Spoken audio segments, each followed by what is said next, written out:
প্রিয় দর্শক, সাজ্জাদ কাদেরের শুভেচ্ছা নিন। এই মুহূর্তে আপনাদের সামনে কথা বলতে এসে দুই সেনাপ্রধানের কি আলাপ হলো। দুই সেনাপ্রধান বলতে ভারত এবং বাংলাদেশের সেনাপ্রধান, দুই সেনাপ্রধান জেনারেল ওয়াকারুজ্জামান এবং জেনারেল উপেন্দ্র দ্বিবেদীর মধ্যে আজকে ফোন আলাপ হয়েছে। অবস্থাটা এমন, ভারতীয় অস্ত্র আমাদের দিকে এক প্রকার তাক করে আছে। সাম্প্রতিক সময়ে বাংলাদেশের ভারত বিরোধী চর্চা অনেক বেশি বেড়ে যাওয়া, শুধু তাই নয়, ভারতীয় স্থাপনা, যেহেতু আমরা পৃথিবীর একটা স্বীকৃতিপ্রাপ্ত স্বাধীন দেশ, খুব স্বাভাবিকভাবে সারা পৃথিবীর সাথে আমাদের কূটনৈতিক সম্পর্ক আছে, ভারতের সাথে কূটনৈতিক সম্পর্ক আছে এবং সেই জায়গা থেকে ভারতীয় সম্পত্তি বাংলাদেশে আছে। ভারতের বা যে কোনো দেশের দূতাবাসই সে দেশের সম্পত্তি। ভারতীয় দূতাবাস আমাদের এখানে আছে। ইতিমধ্যে ভারতীয় দূতাবাসে আমাদের এখানে হামলা হয়েছে, মানে ভারতীয় সম্পত্তির উপরে হামলা হয়েছে, মানে ভারতের উপরে হামলা হয়েছে।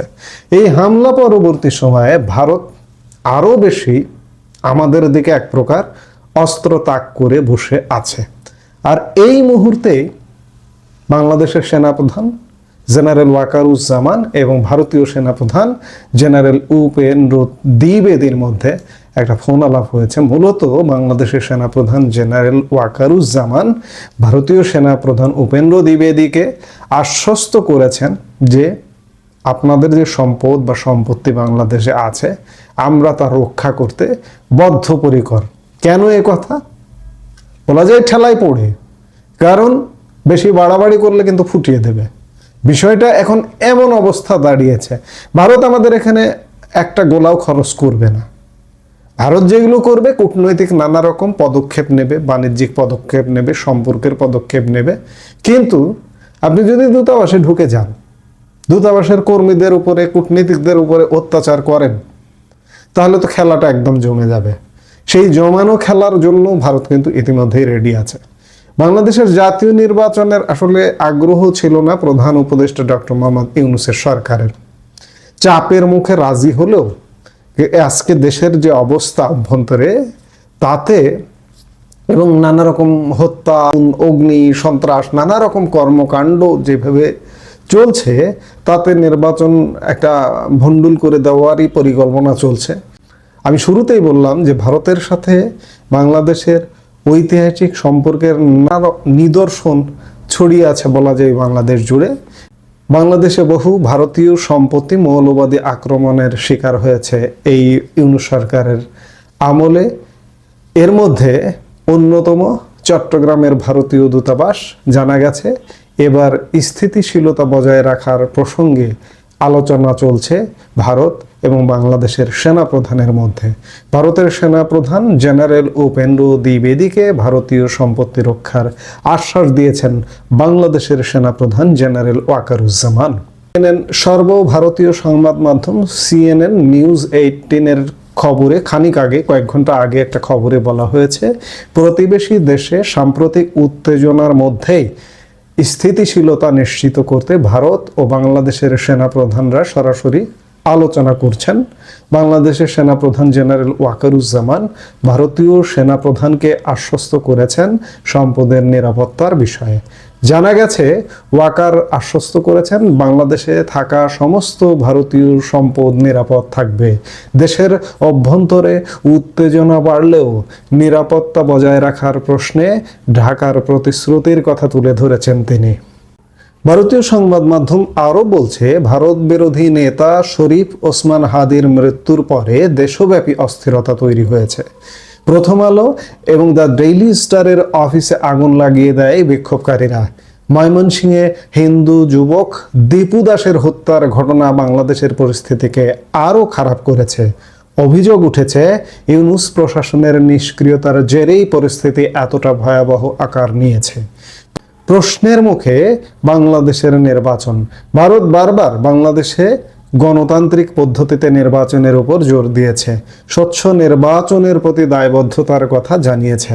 কিন্তু রাজনৈতিক মহলের আশঙ্কা, অনির্দিষ্টকালের জন্য নির্বাচন পিছিয়ে দিতেই গভীর ষড়যন্ত্র চলমান রয়েছে। বাংলাদেশের সরকারে ইউনূস আসার পর থেকেই ভারতের সঙ্গে সম্পর্ক ক্রমশ খারাপ হয়েছে।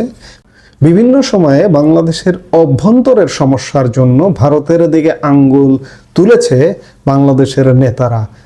এই অবস্থায় দুই দেশের সেনা প্রধানের আলোচনা অত্যন্ত গুরুত্বপূর্ণ। ইউনূসের শাসন আমলে কাছাকাছি এসেছে বাংলাদেশ পাকিস্তান।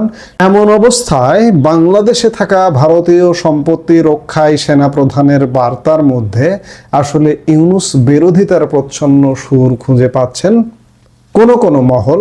অর্থাৎ ইউনূসের এই কর্মকাণ্ড, নিয়ন্ত্রণহীন কর্মকাণ্ডে সেনাবাহিনীও সংক্ষুব্ধ, ক্ষুব্ধ, এমনটাই বোঝাতে চেয়েছেন যে দেশে যাই হোক, সেনাপ্রধান জেনারেল ওয়াকারুজ্জামান এমনটাই বলেছেন যে দেশে যাই হোক আমরা আপনাদের সম্পদ রক্ষা করব, সুরক্ষা করব, সেটি আমাদের দায়িত্ব।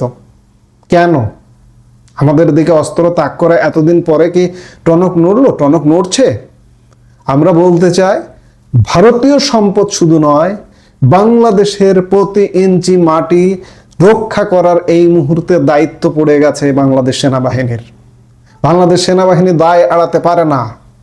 দায় যদি এড়ায়, এই দায়ের একদিন জবাবদিহি করতেই হবে। কাজে আমরা প্রত্যাশা করব যে ভারতীয় সম্পত্তি যেমন রক্ষা করবেন, ভারতীয় গোলা বা বোমার হাত থেকে, আক্রমণের হাত থেকে যেমন বাংলাদেশকে রক্ষা করা আপনার দায়িত্ব, আপনাদের দায়িত্ব, ঠিক তেমনি 5 আগস্ট পরবর্তী সময়ে দায়িত্ব নিয়েছেন, দায়িত্ব পালন করেননি। আজকে বাংলাদেশের প্রতিটি ইঞ্চি রক্ষা করার দায়িত্ব আপনাদের। সেটা কিভাবে করবেন? আপনাদের শাসনে করবেন, নাকি আমি বারবার প্রতিটি ভিডিওতে এখন বলছি যে 111-এর মতো একটা ফখরুদ্দিন সরকারের মতো, জেনারেল মঈনুল আহমেদ যেভাবে সমর্থন দিয়ে একটা খুব স্ট্রিক্ট, একটা শক্ত সরকার করেছিল, সেরকম একটি সরকার হলেও ওয়াকারুজ্জামান আপনার দায়িত্ব বাংলাদেশকে রক্ষা করা। না হলে বাংলাদেশ নিজে অভ্যন্তরীণভাবে রক্ষা পাবে না, ভারতের আক্রমণের হাত থেকেও রক্ষা পাবে না। বাংলাদেশ কিন্তু সেদিকেই যাচ্ছে। কাজেই কি করবেন? সেনাবাহিনী, সেনাপ্রধান, সিদ্ধান্ত আপনাদের। এই মুহূর্তে এ পর্যন্তই। সবাই ভালো থাকুন, সুস্থ থাকুন। আমাদের ভিডিওগুলো নিয়মিত পেতে সাবস্ক্রাইব করুন Sajjad Kadir and the legends YouTube channel এবং লাইক, কমেন্ট, শেয়ার করে সাথে থাকুন।